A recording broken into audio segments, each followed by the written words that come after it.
we were talking about cloud, DevOps ecosystem, ಏನೆಲ್ಲ tools ಬರುತ್ತೆ, ಹಾಗೆ ಹೇಗೆ a company will operate in building a software. We looked at all of those items, right? So give me 1 second. We were here, alva. So far this is what we have covered. We have covered computers, the technology evolution, problem statement, DevOps ಅಂದ್ರೆ ಏನು, culture ಅಂದ್ರೆ ಏನು, DevOps ಅಲ್ಲಿ rolls and responsibilities ಏನಿರುತ್ತೆ, right, ಯಾವೆಲ್ಲ stages ಬರ್ಬೋದು, ಯಾವೆಲ್ಲ tools use ಮಾಡಬಹುದು, ಅದೆಲ್ಲ ಹೇಗೆ ಪಿಕ್ಚರ್ ಅಲ್ಲಿ ಬರುತ್ತೆ ಅನ್ನೋದನ್ನ ವಿ ಹ್ಯಾವ್ ಸೀನ್. ಈಗ ಸ್ಟೇಜ್ 1 ಬಗ್ಗೆ we were trying to double click on stage 1 and understand stage 1 ಅಲ್ಲಿ ಏನಾಗುತ್ತೆ ಅಂತ, ರೈಟ್. ನೋಡಿ, ಒಂದು ಸಾಫ್ಟ್ವೇರ್ ಅಂದಾಗ ಸಾಫ್ಟ್ವೇರ್ ಕಾಂಪೊನೆಂಟ್ಸ್ ಬಗ್ಗೆ ಮಾತಾಡಿದ್ವಿ. ಸರ್ವಿಸಸ್ ಅಂದ್ರೆ ಏನು, ರೈಟ್, ಇದನ್ನ ನಾವು ಸರ್ವಿಸಸ್ ಅಂತ ಕರಿತೀವಿ. ಮಾಡ್ಯೂಲ್ ಅಂತಾನು ಕರಿತೀವಿ, ಫೀಚರ್ಸ್ ಅಂತಾನು ಕರಿತೀವಿ, ರೈಟ್. ಬೇರೆ ಬೇರೆ ಟೀಮ್ಸ್ ಇರುತ್ತೆ. ಸೊ ಎಲ್ಲ ಸೇರಿ ಜೊತೆಯಲ್ಲಿ ಕೋಡ್ ನ ಡೆವಲಪ್ ಮಾಡ್ತಾರೆ. ಕೋಡಿಗೆ ಒಂದು ಸಾಫ್ಟ್ವೇರ್ಗೆ ಒಂದು ಸ್ಟ್ರಕ್ಚರ್ ಇರುತ್ತೆ, universal structure, that is very mandatory. ಅದಾದ್ಮೇಲೆ ನಾವು ಬೇಸಿಕ್ಲಿ ಇಂಡಿವಿಜುವಲ್ ಒಬ್ಬ ಡೆವಲಪರ್ ಅವ್ರ ಲ್ಯಾಪ್ಟಾಪ್ ಅಲ್ಲಿ ಹೇಗೆ ಆಪರೇಟ್ ಮಾಡ್ತಾರೆ ಅನ್ನೋದನ್ನ ನೋಡ್ಬೇಕಾಗಿದೆ, ರೈಟ್. ಸೊ ನೋಡಿ, ಈ ಗಿಟ್ ಬ್ಯಾಶ್ ಅನ್ನೋದು ಒಂದು CLI ಟೂಲ್ ಅಷ್ಟೇ. ನೀವು ಗಿಟ್ ಬ್ಯಾಶ್ ಯೂಸ್ ಮಾಡ್ಬೋದು, ವಿಜುವಲ್ ಸ್ಟುಡಿಯೋ ಕೋಡ್ ಅಂತ ಇದೆ, ಆ ಟೂಲ್ ಯೂಸ್ ಮಾಡ್ಬೋದು. ಇದೆಲ್ಲ interface tool like translator, because we have to interact with Git. Git ನ ನಾವು ನಮ್ಮ ಸಿಸ್ಟಮ್ ಅಲ್ಲಿ ಇನ್ಸ್ಟಾಲ್ ಮಾಡಿದೀವಿ ಅಲ್ವಾ. So if you to talk to Git, if you to work with Git, it is a CLI based tool. ಅದಕ್ಕೆ ನಾವು ಗಿಟ್ bash ನ use ಮಾಡ್ತೀವಿ. ಗಿಟ್ ಬ್ಯಾಶ್ ನ ಇನ್ಸ್ಟಾಲ್ ಮಾಡಿದೀವಿ. ಗಿಟ್ ಬ್ಯಾಶ್ ಇನ್ಸ್ಟಾಲ್ ಮಾಡಿದಾಗ ಗಿಟ್ ಟೂಲ್ embedded ಆಗಿ you get the git tool as well, the features of git, right? So this serves the purpose of git on the system. Next ನಾವು GitHub ಅಲ್ಲಿ account create ಮಾಡಿದೀವಿ. GitHub basically source code management system, source code management system where your company can store the code. Okay, ನೋಡಿ, Git ಅಲ್ಲಿ ನೀವು account create ಮಾಡಾದ್ಮೇಲೆ if you see here, ನೀವು DevOps engineer ಆಗಿ join ಆದ್ರೆ ಒಂದು ಕಂಪನಿಗೆ, ಸೊ ಬೇಸಿಕ್ಲಿ ಇಲ್ಲಿ this is the technology stack that you should focus on. Okay, so one is your cloud, ಅಥವಾ ಇದನ್ನ ನಾವು ಇನ್ಫ್ರಾಸ್ಟ್ರಕ್ಚರ್ ಅಂತ ಕರಿತೀವಿ.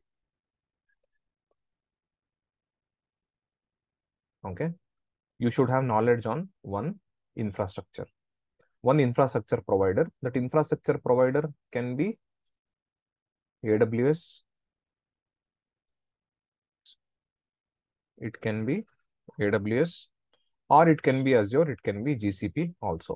There are multiple market leaders and you can focus on any of these tools. ಯಾವ್ದಾದ್ರು ಒಂದಕ್ಕಿಂತ ಜಾಸ್ತಿ cloud provider ಗೊತ್ತಿದ್ರೆ we call it as multi cloud engineer, right? ಒಂದ್ಸಲ ನಿಮಗೆ ಕ್ಲೌಡ್ ಅನ್ನೋದು ಅರ್ಥ ಆದ್ರೆ AWS, Azure or any one thing that you learning other things will be very easy, because cloud ಟೆಕ್ನಾಲಜಿನ ಕಲ್ತ್ರೆ ಈ ಪ್ರೊವೈಡರ್ಸ್ ನ ಅರ್ಥ ಮಾಡ್ಕೊಳ್ಳೋದು ತುಂಬಾ ಟೈಮ್ ಏನು ಆಗಲ್ಲ. ಹೇಗೆ ಕ್ಲೌಡ್ ಆಪರೇಟ್ ಆಗುತ್ತೆ, ಕ್ಲೌಡ್ ಅಲ್ಲಿ ಏನೆಲ್ಲ ಫೀಚರ್ಸ್ ಇದೆ, ಏನೆಲ್ಲ ಫೀಚರ್ಸ್ ಇಲ್ಲ, ಬಿಸ್ನೆಸ್ ಬೆನಿಫಿಟ್ಸ್, ಇದೆಲ್ಲ ಕಲ್ತ್ರೆ you're going to be at a advantageous level. Next on top of this, platform ಅಂದ್ರೆ ಏನ್ ಬರುತ್ತೆ? ಪ್ಲಾಟ್ಫಾರ್ಮ್ ಅಲ್ಲಿ ನಿಮಗೆ basically when we refer to platform, we refer to servers, cloud servers, right? Databases, networking, storage, main components, infrastructure ಅಂದ್ರೆ, right. ಇದೆಲ್ಲ ನಿಮಗೆ cover ಆಗುತ್ತೆ ಇಲ್ಲಿ. ಓಕೆ, ಈ ಅಂಡರ್ಸ್ಟ್ಯಾಂಡಿಂಗ್ ನೀವು ಗೈನ್ ಮಾಡಿದ್ಮೇಲೆ ನೆಕ್ಸ್ಟ್ ಎಕ್ಸ್ಪೆಕ್ಟೇಷನ್ ಇಸ್, ಇಲ್ಲಿ ಸರ್ವರ್ ಇನ್ಸ್ಟಾಲ್ ಮಾಡ್ತೀರಾ, next is operating system. One operating system you should know. Okay, 95 to 99% companies use Linux based operating system. Okay, Linux based operating systems ನ use ಮಾಡ್ತಾರೆ. Linux ಅಲ್ಲಿ ತುಂಬಾ distributions ಬರುತ್ತೆ. So ನಿಮಗೆ Linux ಒಂದು distribution ಕಲ್ತ್ರೆ everything is going to be same.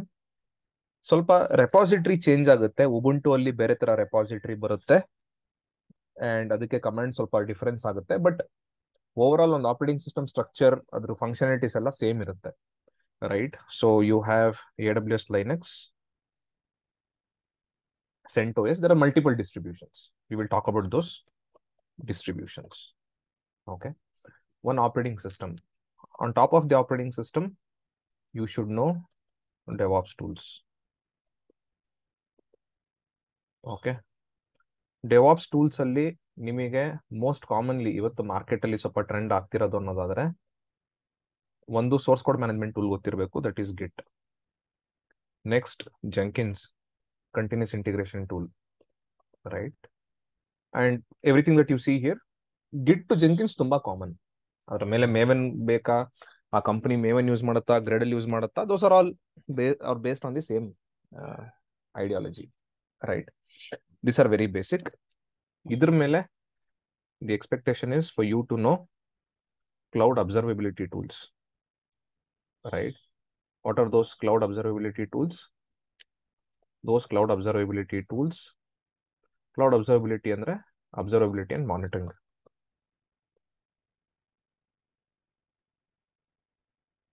Prometheus, Grafana, open source eradu. ಇದು ಬಿಟ್ಟು ತುಂಬಾ ಟೂಲ್ಸ್ ಇದೆ ಮಾರ್ಕೆಟ್ ಅಲ್ಲಿ. There is something like Datadog which is very famous today. Datadog situation ಹೇಗಿದೆ ಅಂದ್ರೆ, ಡೇಟಾಡಾಗ್ ಬೇಸಿಕ್ಲಿ ಡೇಟಾಡಾಗ್ ರಿಕ್ವೈರ್ಮೆಂಟ್ ತುಂಬಾ ಇದೆ ಮಾರ್ಕೆಟ್ ಅಲ್ಲಿ, ರಿಸೋರ್ಸಸ್ ಇಲ್ಲ, ಆ ತರ ಆಗ್ಬಿಟ್ಟಿದೆ ಇವಾಗ, right? It's in huge demand today ನಿಮಗೆ ಡೇಟಾಡಾಗ್ ಅನ್ನೋದು. So but that is a paid tool, right? That is a paid tool that we have to get a license, and there's free versions also that you can explore at a later point, but our focus is open source. ಇದು ಒಂದು technology stack. Okay, ಈಗ technology stack ಅಲ್ಲಿ ನೀವು ನೋಡೋದಾದ್ರೆ Linux is very essential, Git to Jenkins are very essential. ನಮಗೆ ನೆನ್ನೆ class ಅಲ್ಲಿ ನಾವು we saw about these are the general expectations of a cloud DevOps engineer. Resume ಅಲ್ಲಿ ಇರಬೇಕು ಅಂತ, ನಿಮಗೆ ಗೊತ್ತಿರಬೇಕು ಅಂತ ಈ ಸ್ಕಿಲ್ಸ್ ಎಲ್ಲ, ರೈಟ್? ಈಗ ನಮಗೆ ಏನೆಲ್ಲ ರೋಲ್ಸ್ ಅಂಡ್ ರೆಸ್ಪಾನ್ಸಿಬಿಲಿಟೀಸ್ ಇರುತ್ತೆ ಅಂದ್ರೆ, ಇದೆಲ್ಲ ಟೂಲ್ಸ್ ನ ಇನ್ಸ್ಟಾಲೇಷನ್ ಮಾಡೋದು, ಅಡ್ಮಿನಿಸ್ಟ್ರೇಷನ್ ಮಾಡೋದು, ಅಂದ್ರೆ ಇನ್ನೊಬ್ರಿಗೆ ಆಕ್ಸೆಸ್ ಕೊಡೋದಾಗ್ಲಿ, ಆಕ್ಸೆಸ್ ರಿಮೂವ್ ಮಾಡೋದಾಗ್ಲಿ, ಆ ಟೂಲ್ ಅಲ್ಲಿ ಇರೋ ಫೀಚರ್ಸ್ ನ ಎಕ್ಸ್ಪ್ಲೋರ್ ಮಾಡೋದು, ಟೂಲ್ ಅಲ್ಲಿ ಸ್ವಲ್ಪ ಫೀಚರ್ಸ್ ನ ಯೂಸ್ ಮಾಡಿಕೊಂಡು ಡೇ ಟು ಡೇ ವರ್ಕ್ ನ ಮಾಡೋದು ನಿಮ್ ರೆಸ್ಪಾನ್ಸಿಬಿಲಿಟಿ ಆಗಿರುತ್ತೆ. ಈಗ ಇದೆಲ್ಲ ನಿಮ್ ರೆಸ್ಪಾನ್ಸಿಬಿಲಿಟಿ ಅನ್ನೋದಾದ್ರೆ ಬೇಸಿಕ್ಲಿ ಸಿ ಹಿಯರ್ ಏನಾಗುತ್ತೆ, ನಿಮಗೆ ಇಲ್ಲಿ ಯು ಹ್ಯಾವ್ ಸಮಥಿಂಗ್ ಲೈಕ್ ಗಿಟ್ ಅಲ್ವಾ? ಗಿಟ್ ಹಬ್ ಅಲ್ಲಿ ಅಡ್ಮಿನಿಸ್ಟ್ರೇಷನ್ ಕೇಳ್ತಾರೆ. ಗಿಟ್ ಹಬ್ ಅಲ್ಲಿ ಏನಕ್ಕೆ ಯೂಸ್ ಮಾಡ್ತಾರೆ? ಗಿಟ್ ವರ್ಜನ್ ಕಂಟ್ರೋಲ್ ಸಿಸ್ಟಮ್ಸ್ ಅಂದ್ರೆ ಏನು? We are going to learn about it today on some of the theoretical concepts, right? ನೋಡಿ, ಗಿಟ್ ಅಲ್ಲಿ ನೀವು ಅಕೌಂಟ್ ಕ್ರಿಯೇಟ್ ಮಾಡಿದಾಗ, if you go here you have something called your organisations. Okay, ಇದು ನಿಮ್ profile ಇರುತ್ತೆ, company profile or your profile. ನಿಮ್ಮನ್ನ ಆ company ಪ್ರೊಫೈಲಿಗೆ add ಮಾಡಿದಾಗ ಇಲ್ಲಿ ಯುವರ್ ಆರ್ಗನೈಸೇಷನ್ಸ್ ಅಂತ ಇರುತ್ತೆ, ಯುವರ್ ಎಂಟರ್ಪ್ರೈಸಸ್ ಅಂತ ಇರುತ್ತೆ. ಎಂಟರ್ಪ್ರೈಸಸ್ ಅಲ್ಲಿ ಕ್ಲಿಕ್ ಮಾಡಿದ್ರೆ ನೀವು ಇದು ಗ್ಲೋಬಲ್. ಓಕೆ, ಇದು ಪೇಡ್, ಇದು ಫ್ರೀ ವರ್ಷನ್ ಅಲ್ಲ. Okay, design for businesses or teams who collaborate on github.com. ಅಂದ್ರೆ ಮಲ್ಟಿಪಲ್ ಟೀಮ್ಸ್ ಸೇರ್ಕೊಂಡು ವರ್ಕ್ ಮಾಡೋಕೆ ಈ ಸ್ಪೇಸ್ ನ ಯೂಸ್ ಮಾಡ್ತೀವಿ. If I start a free trial here, it will ask me name, right? I will say micro degree. Okay, industry, ಇದೆಲ್ಲ details ಅನ್ನು fill ಮಾಡಿಬಿಟ್ಟು submit ಮಾಡಿದಾಗ ಒಂದು ನಿಮಗೆ ಎಂಟರ್ಪ್ರೈಸ್ ಅಂತ ಕ್ರಿಯೇಟ್ ಆಗುತ್ತೆ. ಎಂಟರ್ಪ್ರೈಸ್ ಒಳಗಡೆ ನಿಮಗೆ ಕಂಪನಿ ಆರ್ಗನೈಸೇಷನ್ಸ್ ಇರುತ್ತೆ. Assume you are managing multiple organisations. ಅಂದ್ರೆ ಈಗ ವಿಪ್ರೋ ಅಥವಾ ಇನ್ಫೋಸಿಸ್ ಅನ್ನೋ ಕಂಪನಿ ನೋಡಿದ್ರೆ ನೀವು ಅಲ್ಲಿ ಮಲ್ಟಿಪಲ್ ಪ್ರಾಜೆಕ್ಟ್ಸ್ ರನ್ ಆಗ್ತಿರುತ್ತೆ, ರೈಟ್? Multiple projects. ಅವರು ಡೆಲಾಯ್ಟ್ ಕಸ್ಟಮರ್, CGI, ಕಾಗ್ನಿಸೆಂಟ್ ಅವರೆಲ್ಲ ಅವ್ರ ಕಸ್ಟಮರ್ಸ್ ಆದ್ರೆ ಅವರಿಗೆಲ್ಲ ಅವರು ಒಂದೊಂದು ಆರ್ಗನೈಸೇಷನ್ ನ ಕ್ರಿಯೇಟ್ ಮಾಡ್ತಾರೆ, ರೈಟ್? ಸೊ ಈ ತರ ರಿಕ್ವೈರ್ಮೆಂಟ್ ಇರ್ಬೋದು. ಸೊ ನಮಗೆ ಮೇನ್ಲಿ ಇದರಲ್ಲಿ ಒಂದು ಕೋಡ್ ನ ಹೇಗೆ ಮ್ಯಾನೇಜ್ ಮಾಡೋದು ಅನ್ನೋದನ್ನ ನಾವು ಕಲಿಬೇಕು. ಓಕೆ, ನೋಡಿ, ಒಂದು ಪ್ರಾಜೆಕ್ಟ್ ಶುರು ಮಾಡ್ತೀರಾ, ಈಗ ನೀವೇ ಡೆವಾಪ್ಸ್ ಕ್ಲಾಸಸ್ ಸ್ಟಾರ್ಟ್ ಮಾಡಿದೀರಾ. ಡೆವಾಪ್ಸ್ ಅಲ್ಲಿ ನಿಮಗೆ ತುಂಬಾ ನೋಟ್ಸ್ ಎಲ್ಲ ಸಿಗುತ್ತೆ, ಅದನ್ನೆಲ್ಲ ಒಂದು ಫೋಲ್ಡರ್ ಅಲ್ಲಿ ಸೇವ್ ಮಾಡಿ ಇಡ್ತೀರಾ. Maybe will give a name called DevOps. GitHub ಅಲ್ಲಿ ಆ ಫೋಲ್ಡರ್ ನ ನಾವು ರೆಪಾಸಿಟರಿ ಅಂತ ಕರಿತೀವಿ. ಓಕೆ, ಈ ಮೇನ್ ಪೇಜ್ ಇಂದ you can click here, create a new repository, or you can type something here. ನಿಮ್ ಯೂಸರ್ ನೇಮ್ ಇರುತ್ತೆ / your repository name. Our repository is going to be CICD DevOps CICD Git, because we are learning Git ಅಲ್ವಾ? Repository ಎರಡು ತರ ಬರುತ್ತೆ, public private ಅಂತ. Public ನೀವು ಮಾಡಿದಾಗ anybody in the internet can look at the repository and its contents. ನಾನು ಹೇಗೆ ನನ್ನ ಗಿಟಬ್ ಅಕೌಂಟ್ ನಿಮ್ಮ ಜೊತೆ ಶೇರ್ ಮಾಡಿದ್ದೀನಿ, you see everything that is open to internet, anybody can access it, but they can't make changes. ಕಂಪನಿಲಿ work ಮಾಡ್ತಾ mainly we will use private. Company specific, ಬರೀ company authorized ಯೂಸರ್ಸ್ಗೆ ಮಾತ್ರ ನಾವು ಆಕ್ಸೆಸ್ ಕೊಡ್ತೀವಿ. Because if I am developing something, I don't want the internet to know about it. Clear? Sir GitHub ಅಲ್ಲೇ ಮಾಡ್ಬೇಕಲ್ಲ sir? ಹೌದು, ಗಿಟ್ಹಬ್ ಅಲ್ಲೇ ಮಾಡಬೇಕು. ಗಿಟ್ಹಬ್ ನಾವು ಪ್ರಾಕ್ಟೀಸ್ ಮಾಡ್ತಿರೋದಲ್ವಾ ಇವಾಗ. First thing is repository. ಏನ್ ಹೇಳಿ ಸರ್? ಅದು ಆಪ್ಷನ್ ಎಲ್ಲಿದೆ ಸರ್? ಇಲ್ಲಿ ಮೈನ್ ಪೇಜ್ ಅಲ್ವಾ ಇದು? ನಿಮ್ ಗಿಟ್ಹಬ್ ಮೈನ್ ಪೇಜ್ ಈ ತರ ಕಾಣ್ತಿದ್ಯಾ ನಿಮಗೆ? ಹಾ ಸರ್, ಡ್ಯಾಶ್ ಬೋರ್ಡ್ ನೋಡಿ, ಇಲ್ಲಿ ಕ್ರಿಯೇಟ್ ಅ ನ್ಯೂ ರೆಪಾಸಿಟರಿ ಇದೆ, ಅಥವಾ ಇಲ್ಲಿ ನ್ಯೂ ಅಂತಿದೆ. You to type a name here ರೆಪಾಸಿಟರಿಗೆ. Select public or private. Public private ಇದೆ ಸರ್ ಎರಡು. ಪಬ್ಲಿಕ್ ಮಾಡಿ, ಪಬ್ಲಿಕ್ ಸೆಲೆಕ್ಟ್ ಮಾಡಿ. when you're working in a company, you do private, only restricted to you, right?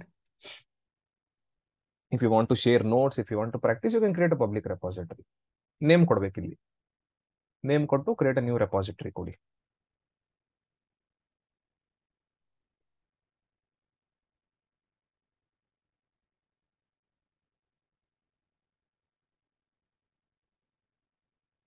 Create ಮಾಡಿದ್ರ ಎಲ್ಲ?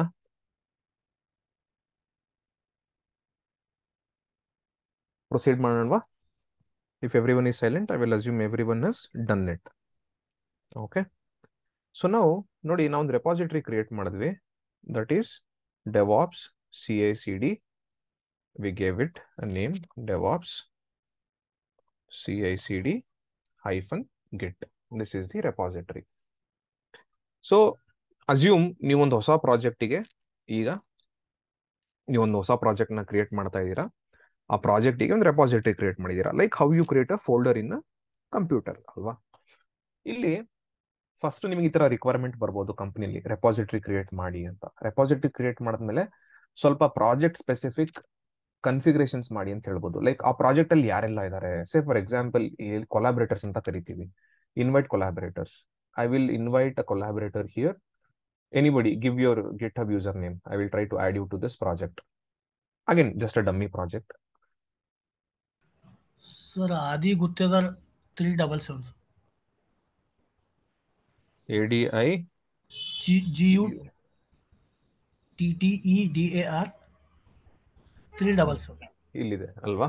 So I am able to find you, right? I have added you to the project. ನಿಮಗೆ ಈ ರೆಪಾಸಿಟರಿಗೆ access ಇರುತ್ತೆ ಇವಾಗ. even if I make this is private, right? Currently my repository is private. So you have one invitation. ನಿಮ್ಮ email ಹೋದ್ರೆ ನಿಮ್ಗೆ ಒಂದು invitation ಬಂದಿರುತ್ತೆ. when you accept it, I will see this as one active collaborator to my project. Okay. ಇನ್ನೊಂದು settings ಅಲ್ಲಿ ಹೋದ್ರೆ ನೀವು ಇಲ್ಲಿ at the end you have something called danger zone, right? Visibility change ಮಾಡಬಹುದು. Private repository ಇದೆ. I will try to change it to public. Right, I want to make this public. I have read the terms and conditions. Make this public. Now this is public repository. ನೀವು ಇಲ್ಲಿವರೆಗೂ ಕಲ್ತ್ಕೊಂಡಿರೋದ್ರಲ್ಲಿ ಏನೇ doubts ಇದ್ರೂ please comments ಅಲ್ಲಿ mention ಮಾಡಿ. We are very happy to help you. ಹಾಗೆ ನಿಮ್ಗೆ ಈ video ಇಷ್ಟ ಆಗಿದ್ರೆ ಪ್ಲೀಸ್ ಲೈಕ್ ಮಾಡಿ. ನಿಮ್ ಫ್ರೆಂಡ್ಸ್ಗೆ ರಿಲೇಟಿವ್ಸ್ಗೆಲ್ಲ ಹೆಲ್ಪ್ ಆಗುತ್ತೆ ಅಂದ್ರೆ ಪ್ಲೀಸ್ ಶೇರ್ ಮಾಡಿ. ಹಾಗೆ ನಮ್ಮ ಚಾನೆಲ್ನ ಸಬ್ಸ್ಕ್ರೈಬ್ ಮಾಡೋದು ಮರಿಬೇಡಿ.